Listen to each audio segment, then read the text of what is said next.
आइए तीसरा सर्ग में आते हैं हम लोग कृष्ण संदेश में। देखो आपको याद होगा कि 12 वर्ष का वनवास, 5 पांडवों को 12 वर्ष का वनवास और 1 वर्ष का अज्ञातवास वनवास दिया गया था।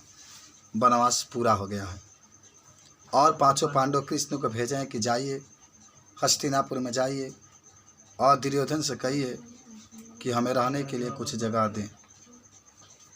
अब कृष्ण आते हैं, दुर्योधन से कहते हैं कि हे दुर्योधन, जैसे तुम हो, तुम्हारे वो सब भाई हैं 5 पांडव, इसलिए मैं चाहूँगा कि उन 5 पांडव को आप रहने के लिए थोड़ा सा जगह दीजिए। मैंने आपको बताया था जिस दिन वो पूजा था, कौन पूजा था? हाँ, विश्वकर्मा पूजा। उसी दिन मैंने आपको कहानी के रूप में बताया था कि कैसे इन लोगों को रहने के लिए विश्वकर्मा भगवान ने घर को निर्माण किया था हस्तिनापुर में, जिसके लिए आप मनाते हैं विश्वकर्मा पूजा। उस दिन आपको बताया गया था ना? चलिए ठीक है, चलो। तो क्या हुआ इसमें? अचानक क्लासों को बता दी गई होगी। तो श्री कृष्ण जी आते हैं, दुर्योधन से कहते हैं, तो दुर्योधन कहते हैं कृष्ण नोच के तो देंगे नहीं, सुई के बराबर तो जमीन देंगे ही नहीं, आप तो रहने की जगह की बात कर रहे हैं। दुर्योधन कहते हैं श्री कृष्ण से, और दुर्योधन श्री कृष्ण को कैद करना चाहते हैं। दुर्योधन श्री कृष्ण को कैद करना चाहते हैं।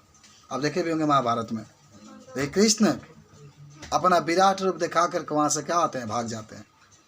वहाँ से क्या होते हैं, चलो भागते हैं, भागना शुरू करते हैं। तो रास्ता में मुलाकात होता है कर्ण से। रास्ता में किससे मुलाकात होती है? कर्ण से। अभी कृष्ण संदेश ही पढ़ रहे हैं हम लोग।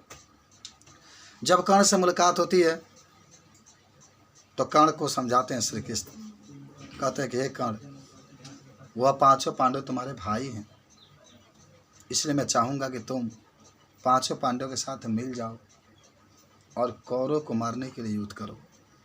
श्री कृष्ण ये बात कर्ण से कहते हैं, संदेश देते हैं। कर्ण कहता है, हे कृष्ण, तुम बहुत अच्छे नहीं हो। जब उस सभा में 5 पांडे थे, पूरा कौरव लोग थे, तुम भी थे वहाँ पर।